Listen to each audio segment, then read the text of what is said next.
Hello guys, എന്താ മുട്ടി ഇങ്ങനെ ഇത് നിവിൻ പോളി തിരുമ്പി വന്നാച്ചി ഗൈസ് എന്ന്.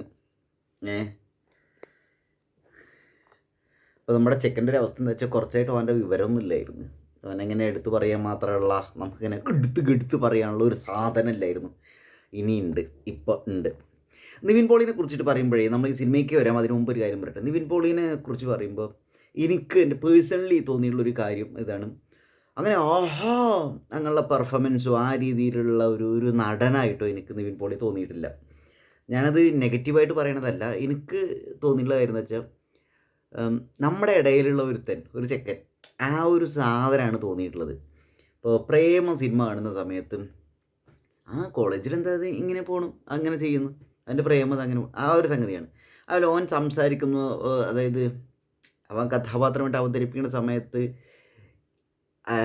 അവൻ്റെ നമുക്കൊരു ഒരാൾ പറയില്ലേ, നമ്മുടെ മൈൻഡിൻ്റെ ഉള്ളിലെ സംഗതി ശരിക്കും നമുക്കിങ്ങനെ ഒരാളെ കാണുമ്പോൾ എന്താണ് ആൾ ഫീൽ ചെയ്യുന്നത് മനസ്സിലാവുന്ന രീതിയിലുള്ളൊരു സംഗതി. അപ്പോൾ അങ്ങനെയുള്ളൊരു മനുഷ്യനായിട്ടാണ് എനിക്ക് ഓനെ തോന്നിയിട്ടുള്ളത്. ഇപ്പോൾ ജേക്കബിൻ്റെ സ്വർഗരാജ്യം എന്നുള്ള സിനിമ കാണുന്ന സമയത്ത് ആ നമ്മുടെ ഇടയിലുള്ള ഒരുത്തൻ, നമുക്ക് പെട്ടെന്ന് റിലേറ്റ് ചെയ്യാൻ പറ്റുന്ന, കണക്ട് ചെയ്യാൻ പറ്റുന്ന ഒരുത്തൻ എന്നുള്ളൊരു സംഗതിയാണ് തോന്നിയിട്ടുള്ളത്. അപ്പോൾ എനിക്ക് നിവിൻ പോളി എന്താ ഇപ്പോൾ നമ്മളിങ്ങനെ പറയില്ലേ, വളരെ വേഴ്സറ്റൈലായ ഒരു ആക്ടർ അല്ലെങ്കിൽ ഏത് കഥാപാത്രം ചെയ്യുന്ന ആൾ, അങ്ങനെ തോന്നിയില്ല ഗൈസ്. മൂപ്പരുടേതായിട്ടുള്ള സെറ്റാവുന്ന കുറച്ച് കഥാപാത്രങ്ങളെ കിട്ടിയിട്ടുണ്ടെങ്കിൽ അടിപൊളിയായിട്ട് ചെയ്യും. അത് അങ്ങനെയുള്ളൊരു കഥാപാത്രങ്ങൾ കിട്ടുക എന്നുള്ള ഒരു ഭാഗ്യം കുറച്ച് കുറഞ്ഞിട്ടുള്ളൊരു മനുഷ്യരാണ് നിവിൻ പോളി എന്ന് എൻ്റെ പേഴ്സണലായിട്ടുള്ള, തികച്ചും പേഴ്സണലായ ഒരു അഭിപ്രായമുണ്ട്. അപ്പോൾ അങ്ങനെ കുറച്ച് ടൈം എടുത്തിട്ട് മൂപ്പർക്ക് അങ്ങനെ സെറ്റാവുന്ന രസമായിട്ടുള്ള ഒരു കഥാപാത്രത്തെ കിട്ടിയിരിക്കുകയാണ് സർവ്വമായ.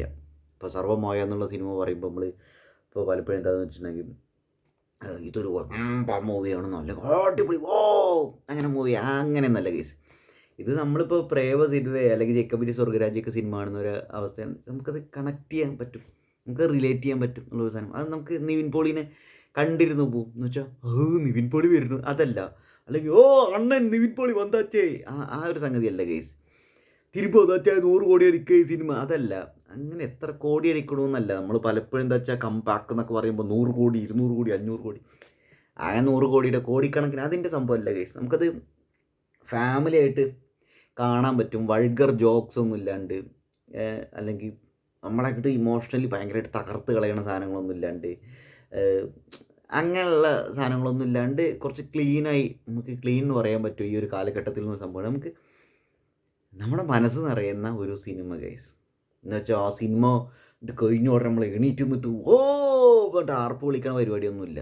അങ്ങനെ ഒരു ഹീറോ വർഷിപ്പിൻ്റെ ഒരു സിനിമ അങ്ങനെ നല്ല കേസ്.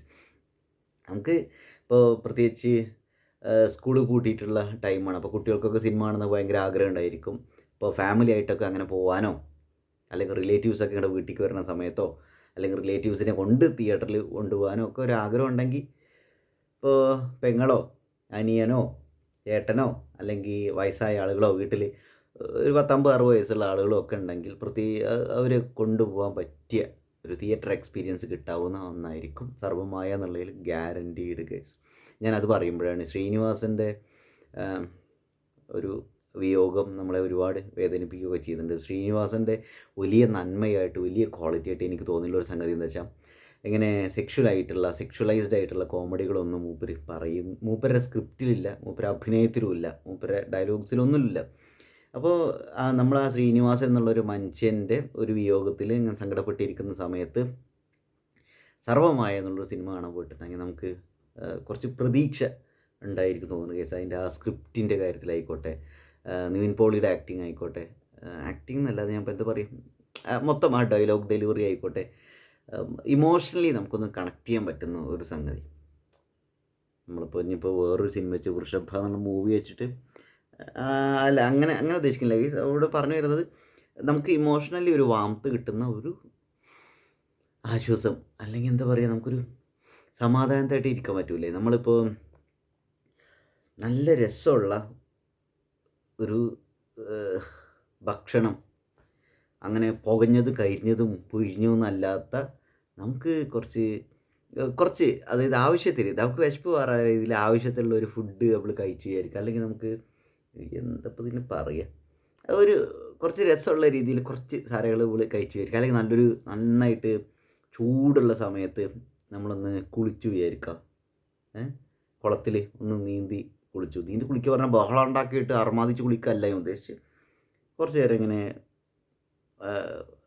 മുങ്ങിയിരിക്കുകയൊക്കെ ഇത്, അല്ലെങ്കിൽ ഇതുവരെ വെള്ളത്തിൽ കുറച്ച് നേരം ഇങ്ങനെ ഇരിക്കുകയൊക്കെ ഇത് ശരീരമൊക്കെ ഒന്ന് തണുക്കൂലേ, ആ ഒരു സാധനം വൈബ് കിട്ടുന്ന പോലെയുള്ള ഒരു പടം. നമ്മുടെ പ്രേമം അല്ലെങ്കിൽ ജേക്കബിൻ്റെ സ്വർഗരാജ്യം, ഈ സിനിമകളിലൊക്കെ നമുക്ക് നമ്മുടെ മൈൻഡിൻ്റെ ഉള്ളിലേക്ക് കയറിപ്പോയി, അല്ലെങ്കിൽ നമുക്ക് ഭയങ്കരമായിട്ട് കണക്ട് ചെയ്യാൻ പറ്റിയ നിവിൻ പോളിയുടെ വേറൊരു കണക്ട് ചെയ്യാൻ പറ്റിയിട്ടുള്ള ഒരു പടം. ഈ പടത്തിൽ മൂപ്പര് പറയുന്നത് അഖിൽ സത്യൻ മൂപ്പരെ ഡയറക്ടോറിയൽ ആ ഒരു സംഭവം, ഒരു സ്കില്ല് നല്ല രസമാണ് ഗൈസ്. നമുക്ക് ഇതിപ്പോൾ എത്ര കോടി അടിക്കും പടം അതൊന്നും ഇവിടെ വിഷയമല്ല. ഞാൻ അവിടെ നിന്നൊരു ഇവിടെ അങ്ങനെ ഒരു സാധനം ഒരു പോയിൻ്റായിട്ട് തന്നെ ഇവിടെ കരുതുന്നില്ല. ഇപ്പോൾ പലരും എന്താ വെച്ചാൽ നിവിൻ പോളിയുടെ കംബാക്ക് എന്ന് പറഞ്ഞിട്ടുണ്ടെങ്കിൽ കോടിക്കണക്കിന് ഉറുപ്പിക കിട്ടുന്ന 100 കോടി ക്ലബിൽ കയറുന്ന സിനിമ എന്നുള്ള രീതിയിലൊക്കെ പലരും പറഞ്ഞു. ഞാൻ കംബാക്ക് എന്നുള്ള അങ്ങനെയല്ല കേസ് കയറുന്നത്. ശരിയാണ്, ഫിനാൻഷ്യലി ഭയങ്കരമായിട്ട് സക്സസ്ഫുൾ ആയിട്ടുള്ള ഒരു സിനിമ അതിൻ്റെ ഭാഗമാവുക നിവിൻ പോളി. അപ്പോൾ നിവിൻ പോളിയുടെ സിനിമ 100 കോടി ക്ലബ്ബ് കയറിയേ എന്നുള്ള സാധനം ഉണ്ടല്ലോ. എനിക്ക് വന്നത് ഈ പൃഥ്വിരാജിനെ പോലുള്ള ആളുകളാണ് ഇപ്പം ഈ 100 കോടി 200 കോടി സംഭവം ഇല്ല ഇങ്ങനെ. അപ്പോൾ അങ്ങനെ ഒരു ലൂസിഫർ പോലെ അങ്ങനെയുള്ളൊരു സിനിമ അതൊരു സാധനമല്ല ഗൈസ്. ഇത് വേറൊരു വേൾഡാണ്. നിവിൻ പോളീനെ പൊതുവെ എന്താ പറയുക, ഒക്കെ ഇങ്ങനെ ഞാൻ പറഞ്ഞല്ലോ, നമുക്ക് സുഖം കിട്ടുന്ന, നമുക്ക് ഭയങ്കരമായിട്ട് സാധാരണ മനുഷ്യർ അങ്ങനെ തന്നെ പറയട്ടെ, അമാനുഷികരൊന്നല്ലാണ്ട് സാധാരണ മനുഷ്യരുടെ ഒരു വൈബുള്ള ഒരു ആക്ടറായിട്ടാണ് എനിക്ക് തോന്നിയുള്ളത് നിവിൻ പോളി. അപ്പോൾ നിവിൻ പോളീനെ നമുക്ക് തിരിച്ച് കിട്ടുന്നത്. അപ്പോൾ നിവിൻ പോളിക്ക് വന്ന് നിവിൻ പോളിയുടെ ഒരു സിനിമ വിജയിക്കുക എന്ന് പറയുന്നത് നമ്മളുടെ ഒരു വിജയമായിട്ടോ ഒക്കെ ഒരു ഫീൽ ചെയ്യാവുന്ന ഒരു സംഗതി. നമുക്കിങ്ങനെ സിനിമ കഴിഞ്ഞിട്ട് നമുക്കിങ്ങനെ എണീറ്റ് നിന്നിട്ട് ഇങ്ങനെ കൈയടിക്കോ അങ്ങനെ എഡിറ്റ് ഓന് കൈയടിക്കാന്നല്ല, നമുക്ക് മനസ്സറിഞ്ഞിട്ട് നന്നായിട്ടുണ്ട് എന്നൊരു സംഭവമില്ല. പിന്നെ അതിൽ പ്രേതത്തിൻ്റെ ഒരു സംഗതി ഞാൻ ഇതിപ്പോൾ കഥ പറഞ്ഞില്ല കേട്ടോ, കഥ ഫുള്ള് പറയില്ല, ജസ്റ്റ് ഒരു ഔട്ട്ലൈൻ പറഞ്ഞുതരാം.